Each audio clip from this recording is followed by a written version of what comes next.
Alright, hey guys, I'm recording for this position for the first time. Little stand I've got right here. Really nice. This is going to improve the quality of my videos a lot.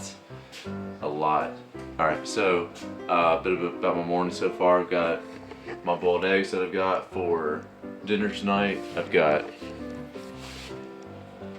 carrots in the oven, roasting. I've got some cleanup to do before I get on my way to work.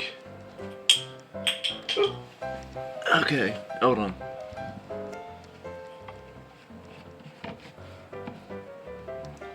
Alright, close that. Carrots and my eggs outside. I'm gonna walk with me. See how I can do this. Here we go.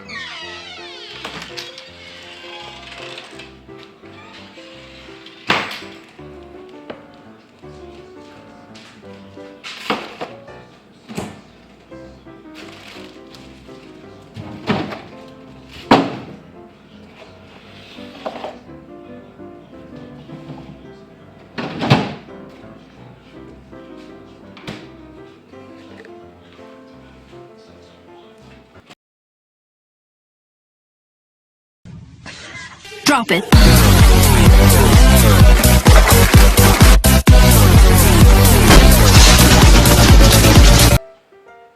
I should go ahead and take my supplements. So why don't you guys watch the supplements? Here they are.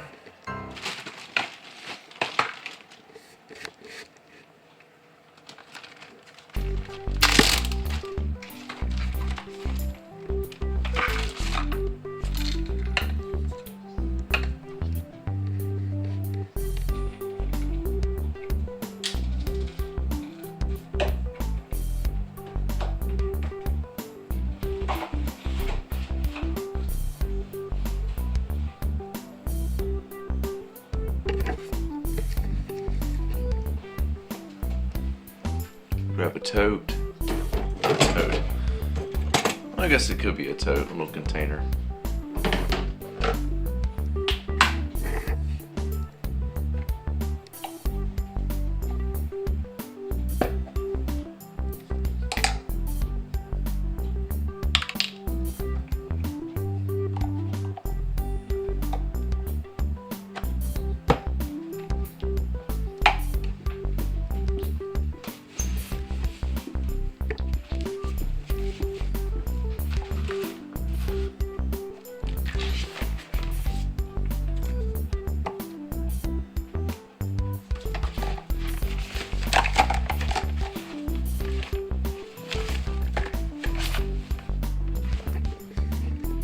We got about another 25 minutes until the carrots get finished, so she's gonna be hanging out until then.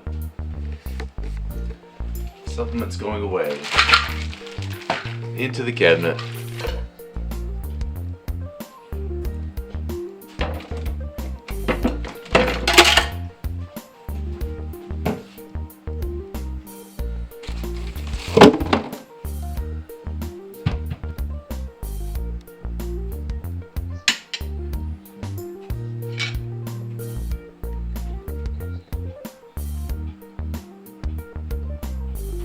Still a bit hot. I don't like the taste of burnt tongue in the morning. Today is Wednesday, April 21st. 21st? Yeah, it's 21st. Okay. Today is April 21st. It's a Wednesday. 2021. Put a time card on the screen somewhere. It's 10:25. Usually I get to work at around like 11:30-ish, so I'm fine right now. All I've got to do now, breakfast is pretty much finished. I might grab an orange on my way out. I had a great smoothie. Look out for a challenge coming soon, the brain freeze challenge. I'm gonna be doing that soon. I'm gonna get a bunch of smoothie supplies, make a bunch of smoothies, give me a whole line, and try out a bunch of different smoothie ideas that I have. And you guys get to watch me burn my brain out. and try not to die. Well, I mean, since you guys are inside my room, I might as well give you guys a tour since it never happened before, right? Yeah, sure, why not? Here's my improvised desktop, pardon the sock. Got some notes I wrote down from a program I was listening to, my work schedule, my 2 jobs. This thing right here is a funny story. So, about 2 months ago, I was looking on eBay because I got some advice from Russell Brunson. Not really some advice, but more like an issue he has. He like once in a while he'll go to eBay just to search up some stuff to see what he can find on eBay. He'll go like $1,000 binge shop to find out what success books he can buy and like success materials, like old books that he could gain an understanding from, and they'll increase in value because of their rarity, or just in stuff related to success or whatever. And I thought, wow, that's a really good idea. So about 2 months ago, I bought a lot of different things from eBay. I bought Expert Seeker's book right there, written by Russell Brunson. Thought that'd be a good start. I've only gotten to the introduction so far still. I haven't read it in the last month, so I need to get back on that track. And let's see, what else opened up to the fall? Alright, I found this on eBay. I bought Financial Peace University. I've known about it for a long time, since I started watching Dave Ramsey, but I didn't think about actually owning a DVD set. So I bought the DVD set in this is like a 2011 edition. I kind of listened to the first part of it through my phone. I ripped the CDs and downloaded them onto my phone. I got through one part of it. My CD player and stuff, my truck's messed up, and I have to put it on my phone. That's a bit more of a hassle than what I would want, because now it's the files save alphabetically, not numerically, according to how it's set up. So I'm listening to it out of order, and that's just ticking me off because it's not in the right place of the program. But anyway, I'm gonna listen to it eventually. I bought this as well, Anthony Robbins' classic interview with Jay Abraham. It's got a lot of the different formulas that Jay Abraham uses and Anthony Robbins uses. That's pretty cool. Haven't listened to that yet. I'm going to soon. Alright, here's some daily declarations that I got from T. Harv Eker. He wrote the book Secrets of the Millionaire Mind, and I try to say these every morning. I haven't said them this morning, so maybe you guys can sit here while I'm waiting on my carrots. Maybe you can do it with me. Alright. Place your hand on a heart and say the following declarations. My inner world creates my outer world. I have a millionaire mind. What I heard about money isn't necessarily true. I choose to adopt new ways of thinking that support my happiness and success. I have a millionaire mind. What I modeled around money was their way. I choose my way. I have a millionaire mind. I release my non-supportive money experiences from the past and create a new and rich future. I have a millionaire mind. I observe my thoughts and entertain only those that empower me. I have a millionaire mind. I create the exact amount of my financial success. I have a millionaire mind. My goal is to become a millionaire and more. I have a millionaire mind. I commit to being rich. I have a millionaire mind. I think big. I choose to help thousands and thousands of people. I have a millionaire mind. I promote my value to others with passion and enthusiasm. I have a millionaire mind. I am an excellent receiver. I am open and willing to receive massive amounts of money into my life. I have a millionaire mind. I choose to get paid based on my results. I have a millionaire mind. I always think both. I have a millionaire mind. I focus on building my net worth. I have a millionaire mind. And that's my alarm for the carrots. That's going to be the first turn. Give me a second.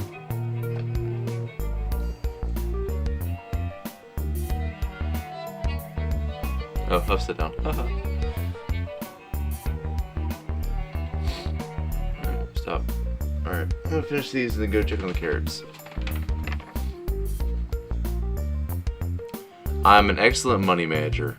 I have millionaire mind. See if I can change the angle on this. Like that. Or like that. Maybe just like that. Yeah, that works better. Okay. My money works hard for me and makes me more and more money. I have millionaire mind. I'm committed to constantly learning and growing. I have millionaire mind. Alright, thank you guys for saying those, or listening to me say those. Hope you guys said them with me. It would be great if you did. And go to harveker.com, harveker.com, and you can find his resources on his website. And you can also listen to his free audiobook located on YouTube, Secrets of the Millionaire Mind by T. Harv Eker. And I've already knows now. Now I gotta blow it. That's what I'm gonna do.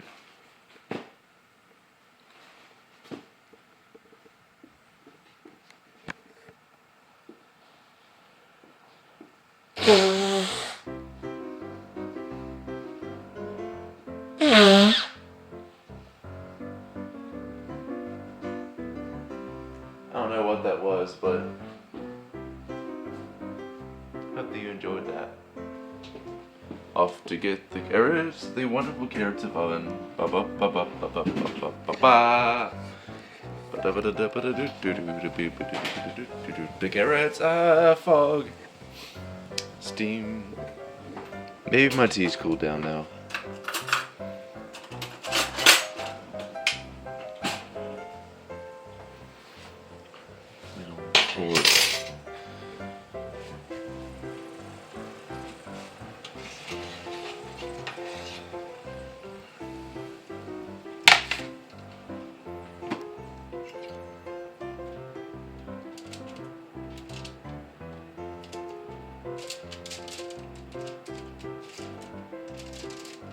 Yeah, good enough on that side. That one's really good.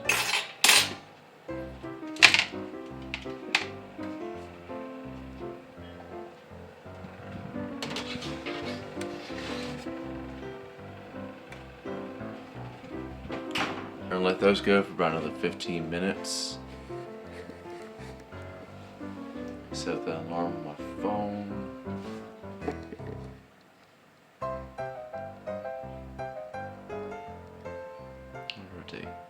There we go. 15 minutes. And start. 15 minutes. And by that point in time, it'll probably be about 11 o'clock. And that means I'll end up starting work at close to 11:30. Which means I'll get about 5 hours worth of work in, if I plan it out right, at my Chevron job. And I'm gonna fill you guys in a little bit on that job. I'm actually quitting that job. So that first episode of gas station finds that were weird, or whatever I called it, is probably gonna be the last. So I hope there's some new viewers on the channel way in the future after I've done a lot of stuff. They're looking back on my cringy old videos and look at that first weird gas station finds videos, just like, oh man, that was a long one. I hope they miss it. I hope people miss it instead of just being like, yeah, you probably shouldn't have done that in the first place. But yeah, little Bootsy sleeping.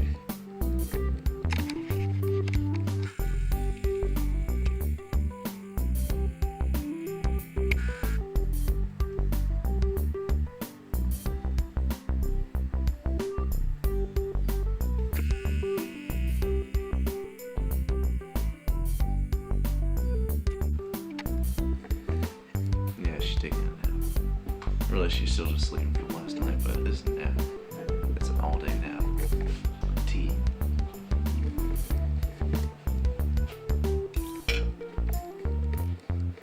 Okay.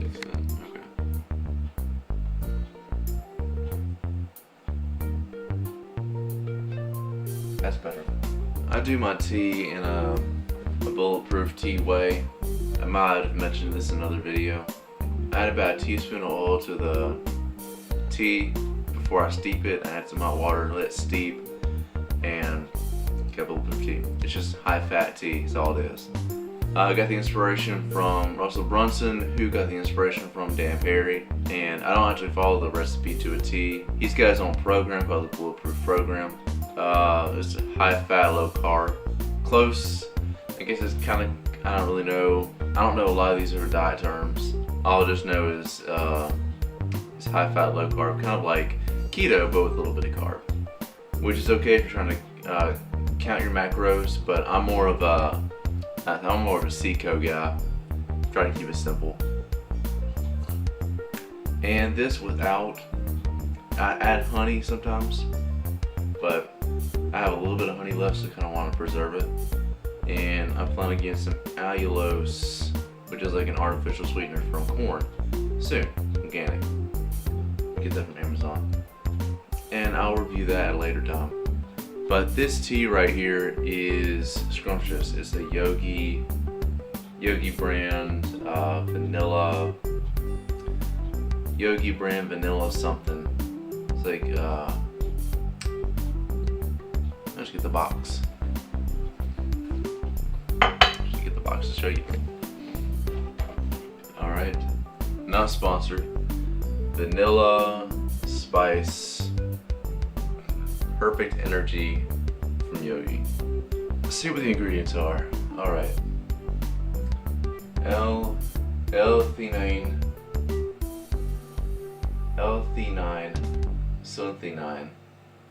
That's registered trademark. I have no idea what that is. Alright, organic green tea leaf, organic cinnamon bark, organic Assam black tea leaf, organic rooibos leaf, organic ginger root, organic licorice root, organic ashwagandha root, organic green tea leaf extract, organic stevia leaf, organic gotu kola leaf, and organic shatavari root, and other vanilla,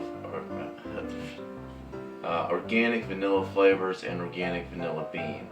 And it's vegan, so you know they didn't add any beaver secreted junk to it, which is what you find in a lot of those like natural sweeteners in vanilla. I mean, tea, like vanilla ice cream, generic brand. They use beaver secretions from their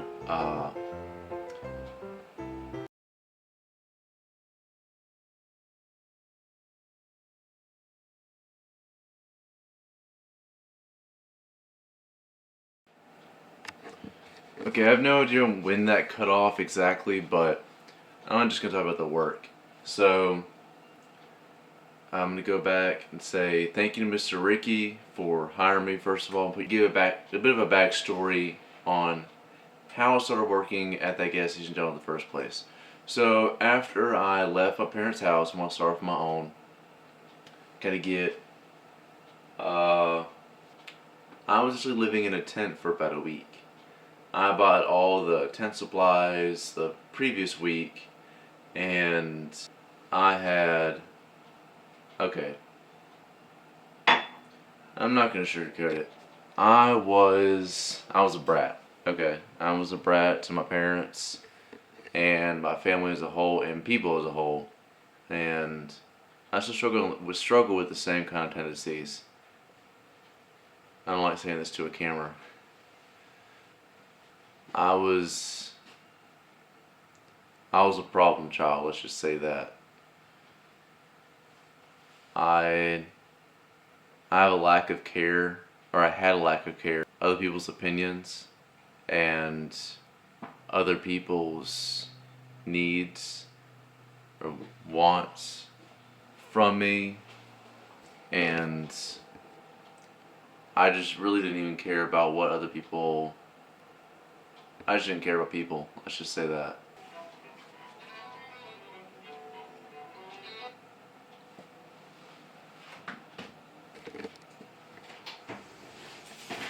Carrots are done. I'm gonna end up taking this part and pasting it where the other carrots were, I guess. Let's see how the carrots look.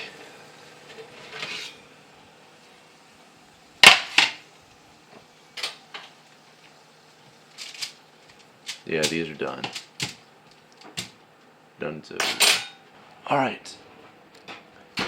And good timing too, because it's almost 11 o'clock. Brush my teeth and then get out of here. I like cutting up my carrots. First of all, because it kind of lets them cool faster. And second, it makes you feel like you're eating more when you actually come to eating it. It's getting really mushy, actually. Super mushy.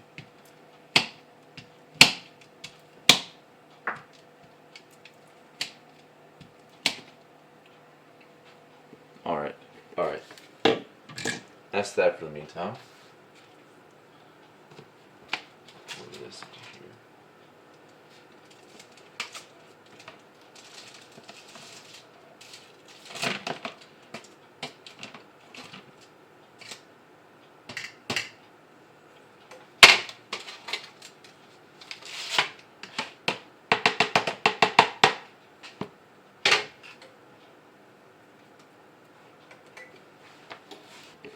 Yeah, look at all that carroty goodness. It's gonna be good. Do that all. The eggs out.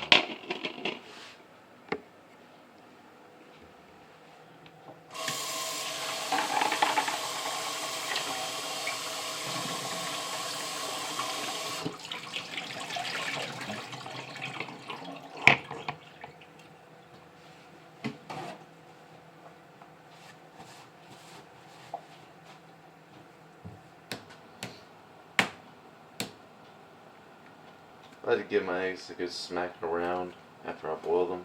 Top, bottom, left, right, all the way around.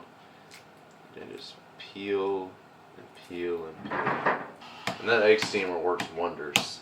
It takes a little bit less time than boiling your eggs, and you get more consistent results too from using this egg steamer, because it really goes all the way around the egg and completely steams it. I think it's really nice.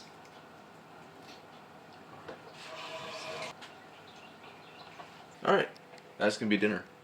Yum. Slap the lid on this.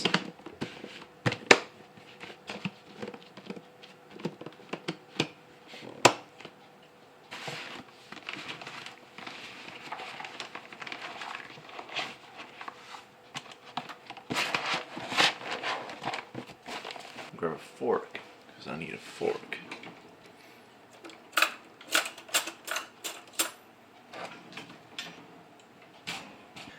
Leave a comment in the comment section down below on what fork you prefer. Maybe I'll even make a poll. I'll make a poll, maybe, so you guys can vote on which fork size you like to eat with. Do you prefer eating with a salad fork or a dinner fork? I prefer whichever one of the two is the smallest. I just think it's more comfortable.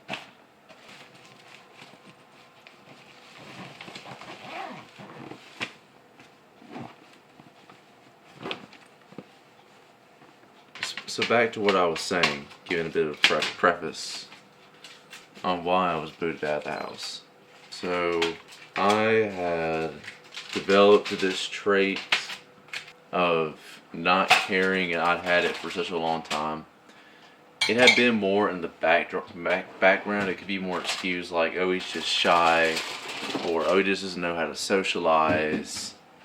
And that was what, you know, it was all chalked up as my attitude. Just, he doesn't know how to socialize. He's a bit shy. He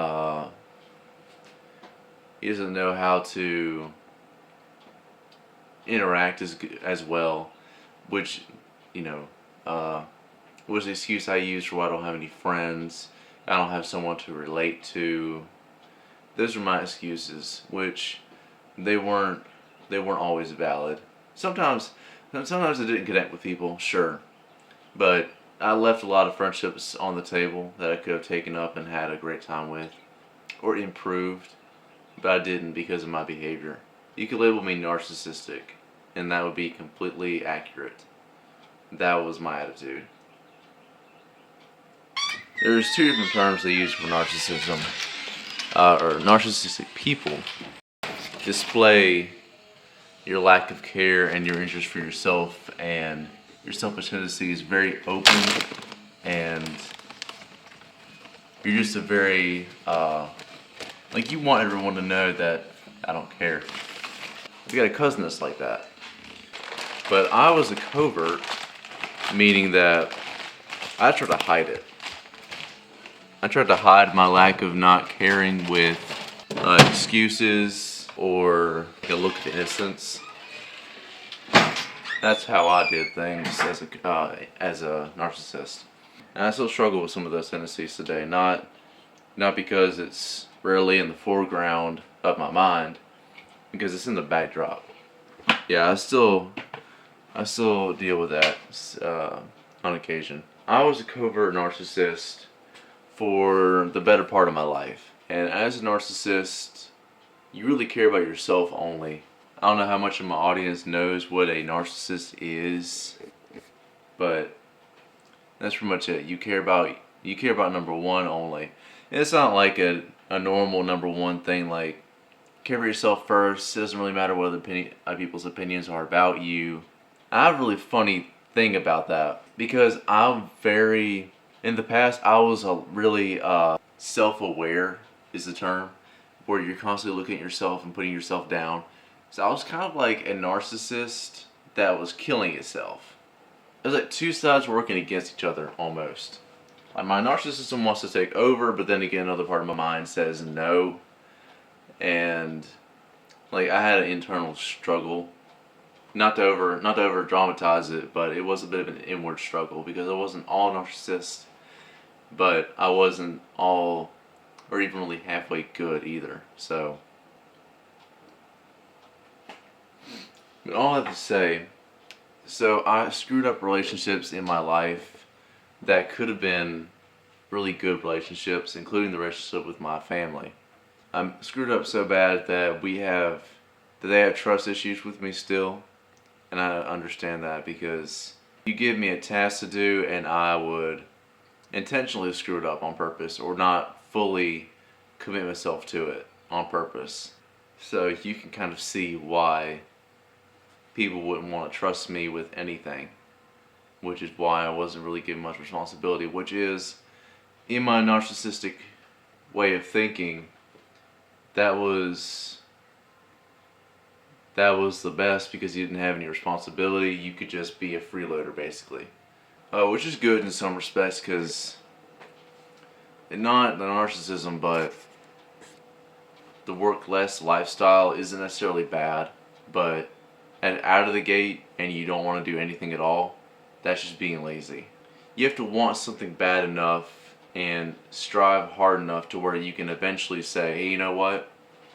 I'm going to take a break. Because if you're always taking a break and you never work, that's just being lazy. And that's exactly what I was, lazy. My narcissism was a big part of my life or not really a big part, it was just a very obvious part for the last 3 years. And that had gone on for a while. I've been threatened with being sent off to the military and being sent off my own. And at the time I was like, I straightened up in the moment, but once the moment died down and things were calm again, I would intentionally screw up again. Just to put my parents through this continual cycle of chaos. Eventually things got so bad that it was time for me to go. So my parents said, you're going to get to the military and we're going to send you off. And my parents don't like that idea in the first place. So that was really a hard thing for them to do. And the plan was to get me in the military and send me off. But I didn't have a GED, and the Army won't let you in unless you have a GED. So and then we find out that it's going to be a while until I get my GED because I have to take the GED practice test and I take the actual test and go through the whole program, which took about 3 months. And I just finished my GED 2 days ago, so yay! Not going to the military though. I'm getting a real job now, so that's out of the window. I'm not going into the military. Yeah, forget that. I'm working hard enough now. I'm working over 10 hours a day, and I'm driving back and forth between jobs, so I've got a better understanding of work ethic now, much more than I did then. But at the time, military seemed like the only option. So I'd already been speaking with a recruiter, and I met in person, and we've been over the phone, over message. And once we figured out the GED thing was going to take way longer than what we thought, and then the military was going to take a long time too to get registered, or take longer than what we expected. So my dad had set a hard line rule. If I was going to be the Friday of the third Friday in December, he said if you can't get in the military by then or do anything else, you're going to be living in a tent for a little bit. And I was like, alright, fine. So things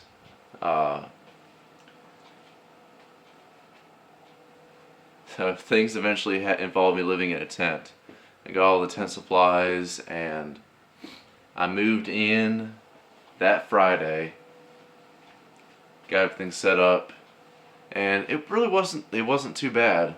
My parents they helped me a lot, even though they shouldn't have helped me as much as they did. They gave me all the right tips and tricks on how to do really well for myself in a tent. My grandpa had loaned me I'm sorry about the walking around, I gotta pee. I'm gonna pause this. Hope it's still going. Yeah, okay, I'm gonna pause it. Alright, I'm back from the restroom, back to sipping on some more tea. So I moved into the tent, and my family had blessed me with so much knowledge and help that I lived really comfortably inside that tent. They had, it was like middle of winter. They told me I needed a heater, which I thought that made sense. I got a heater, which kept my tent super warm. I wasn't cold a single night inside that tent. I was actually sweating inside that tent. That's how warm I was. They got me the tent. They bought the tent for me, and a sleeping mattress, and some other stuff too. So they really did help me. And then they also told me about the spot I needed to get. They helped me pick a spot for the tent to go and set up camp. And I lived really comfortably on oatmeal and rice, and I bought some mustard so I could spice things up a bit. And I had some canned foods, here and there, like some mushrooms and some corn and some peas and some soup mix and some tomatoes. Yeah, I lived really comfortably in that tent spot. About 3 days in, I get involved with this, or the reason my parents knew about this spot in the first place was because my mom knew a childhood friend of hers that had moved into the campgrounds and had told her that it's a pretty good community here. So that's where I ended up staying. I was right next door to him, and he told me that if you have a problem, let me know. And he let me know that there was a guy walking around that he had seen before that was causing trouble. He told me he was a bit of a thug by nature. He had a really thuggy.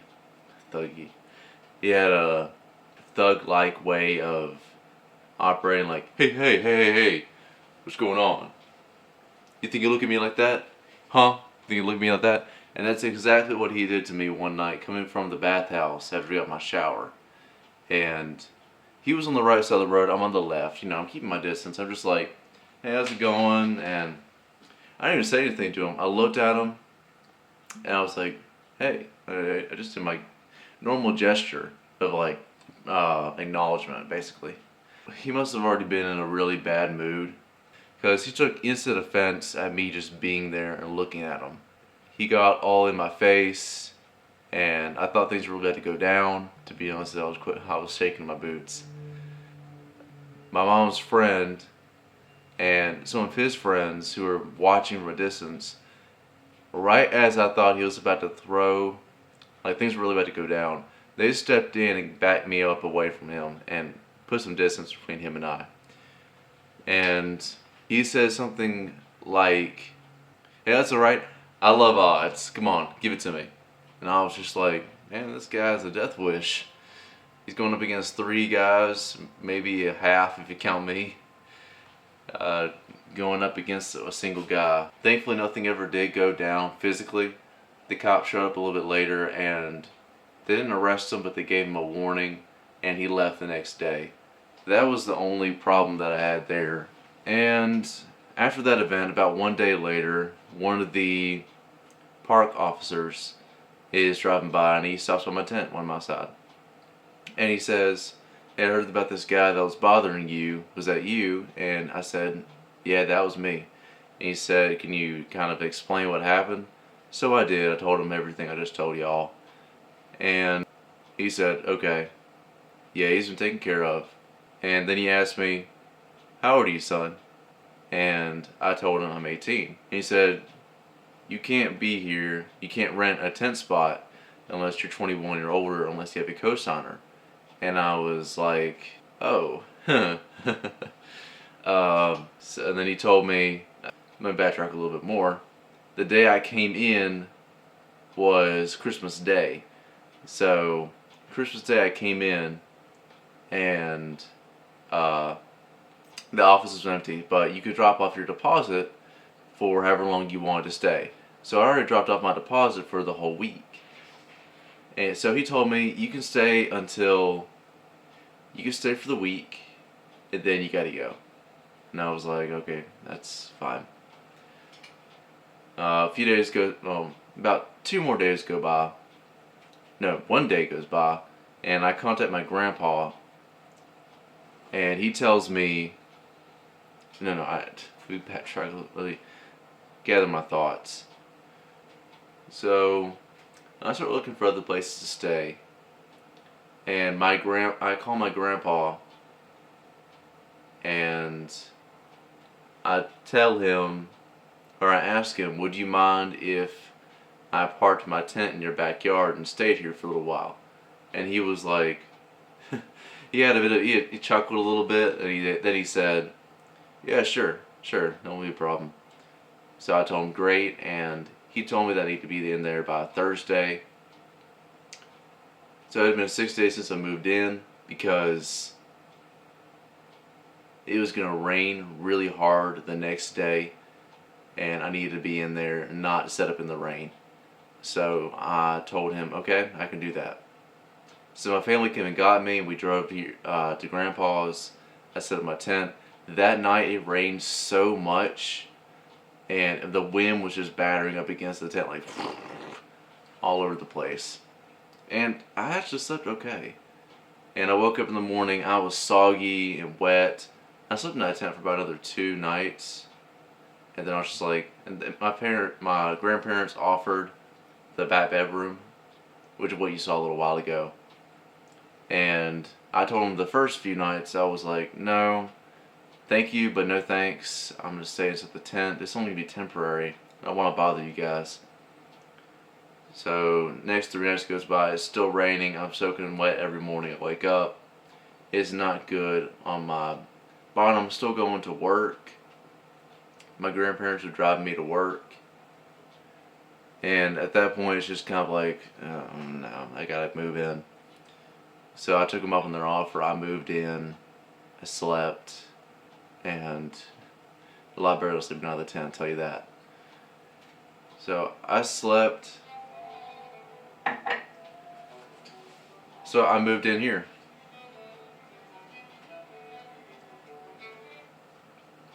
And like I mentioned in a previous video, I gotten the truck that I drive now for my grandpa, and I'm making payments on it, and he's making payments on it too. I'm really thankful for that. Thank you, Grandpa, again. I'm mentioning you in this video. Shout out to you, Grandpa. And we're gonna have that paid off by the end of this year. That's the plan. By December, which can be excellent, paying off $9,000 by the end of this year. It's gonna be amazing. And have a truck all to my own. So recently got my GED passed. Yeah, got all 4 of my tests done. I'm gonna get my official letter sent into the college. I'm gonna get with my teacher, my GED teacher, on that, and let him know some of the details of what I got. Well, he knows the scores I got, but I mean, like the questions I have for him. That was that as far as my 10th story goes, and I've improved in my mannerisms. I'm not as narcissistic anymore. I'm still struggling with some tendencies that have kind of lingered from my past, but I'm trying to improve. I'm trying to improve how I act to other people, and Charisma on Command has helped me with that a lot. Kind of losing that those old habits, and genuinely caring about what other people say, and listening and wanting other people's feedback, and trying to improve myself while I can try and improve other people's lives too. That's one of my goals. And yeah, it's a little bit of my morning.